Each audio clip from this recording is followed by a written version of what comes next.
Hello, this is Michael Canadas with the Grovian Doll Museum and Carmel Doll Shop. We're back with another segment of our study of Kestner, King of Dollmakers. This is a little bit out of order chronologically, but it's because it's such a unique material that so many people would not associate it with the firm Kestner. So we're going to be in about the era of 1880. The company is in full throttle success.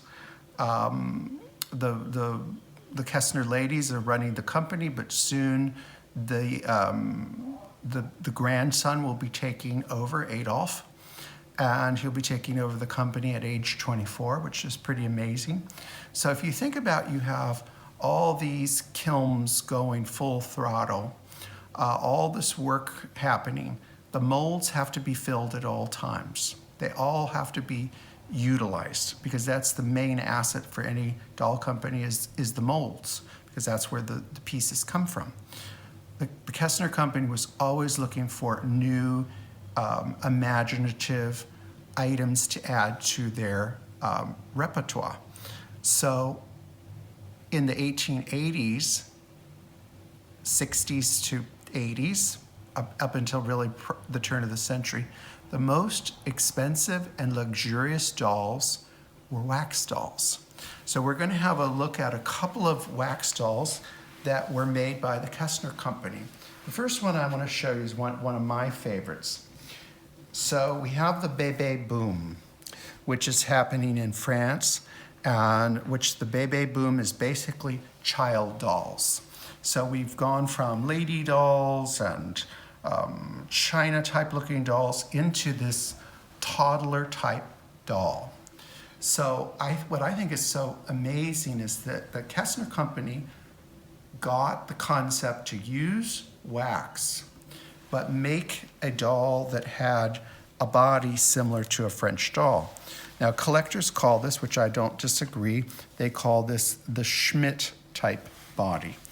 Very similar to the French Schmidt Company's body. It's a beautiful, chunky body, straight wrists, very flat behind so that she could sit beautifully.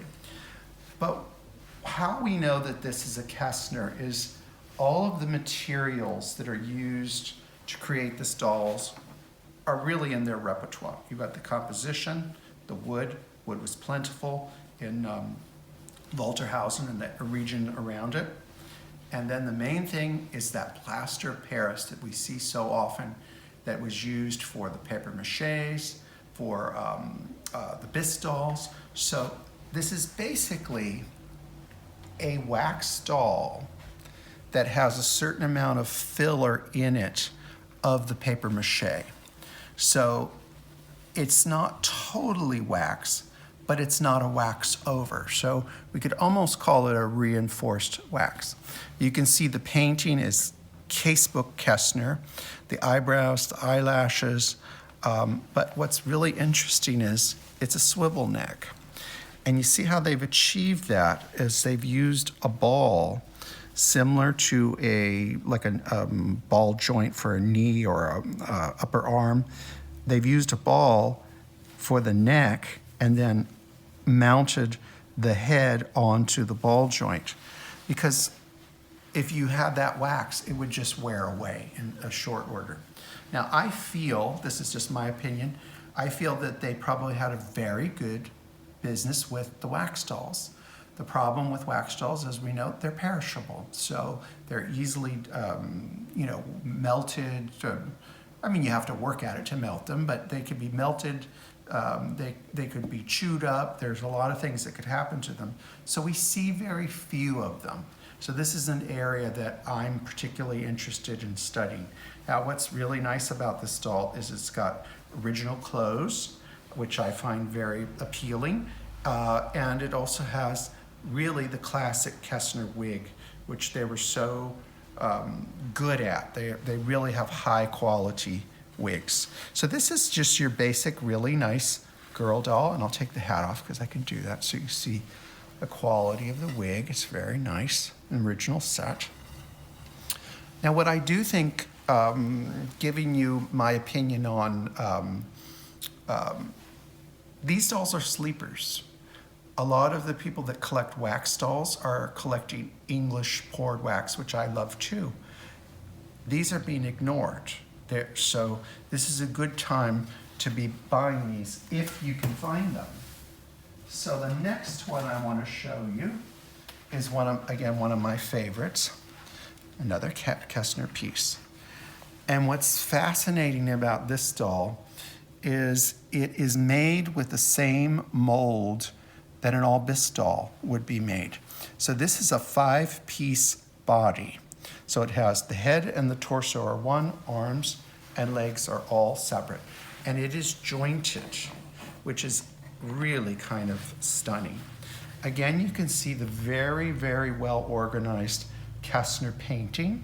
The eyebrows are very casebook, the eyelashes, the colors are absolutely Kestner. And one thing I think is amazing about this doll is it's got the original Kestner wig in the original set. It's very similar to Daisy, the doll Daisy, which we will get to later. These are mommy-made clothes, but she did come with her original shoes. But our late bulldog Louie, they fell off, and in about 5 seconds he ate them. So she's been without shoes ever since. But you can see, again, the beautiful quality of the wax and the toe decoration. And they did think about the wear factor and the durability. And if you can see a little bit in here, there is a wire in the thumb. So that was there obviously to make the hands durable. But I think it's only the thumb. So there must have been a problem, and they figured out this was a way to solve the problem. Again, this has got sleep eyes, which is no easy feat in a wax doll. Sleep eyes, again, it's the combination of wax and the plaster of Paris or paper mache, if you like. Plaster pate, just like her bisque sisters. This one is, in my opinion, a little bit later. This is into the 1890s. So think about it, a wax doll is being made in the 1890s. That's quite late. So what I get from that is the Kestner variety of merchandise that they were offering to their buyers was immense. Anyways, we will be back, and we are moving on. The next video and the next post on the Grovian page will be about their bisque line. So follow us on Facebook, the Grovian Doll Museum, and then follow us on YouTube, Michael Canadas. Bye-bye, friends.